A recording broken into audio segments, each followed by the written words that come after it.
দেখতে দেখতে বিশ্বের অন্যতম শীর্ষ শক্তিধর দেশ রাশিয়ার ক্ষমতায় 25 বছর পার করলেন ভ্লাদিমির পুতিন। গুপ্তচর থেকে হয়ে উঠেছেন বিশ্বের আলোচিত রাষ্ট্রনায়ক।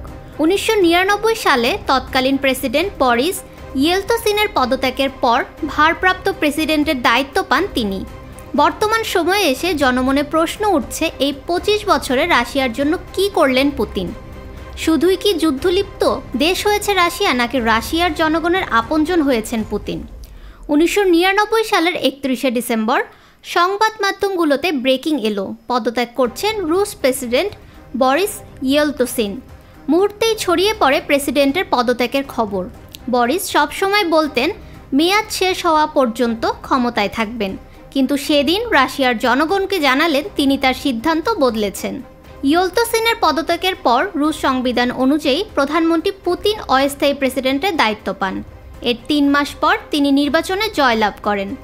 ইয়েলতসিন প্রেসিডেন্ট হিসেবে বিদায় নিয়ে তার পরবর্তী নেতা পুতিনকে বলেছিলেন, রাশিয়াকে ভালোভাবে দেখো।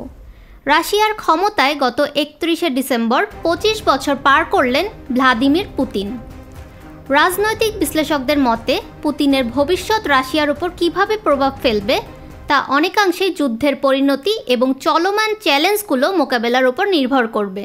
পুতিনের ক্ষমতায় থাকা 25 বছরের মধ্যে রাশিয়ায় অনেক পরিবর্তন হয়েছে।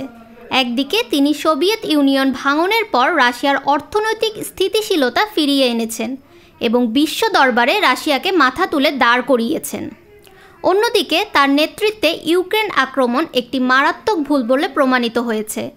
বিশ্লেষকদের মতে এই ঘটনা শুধু ইউক্রেনের জন্য নয়, বরং রাশিয়ার জন্য ডেকে এনেছে ভয়াবহ পরিণতি।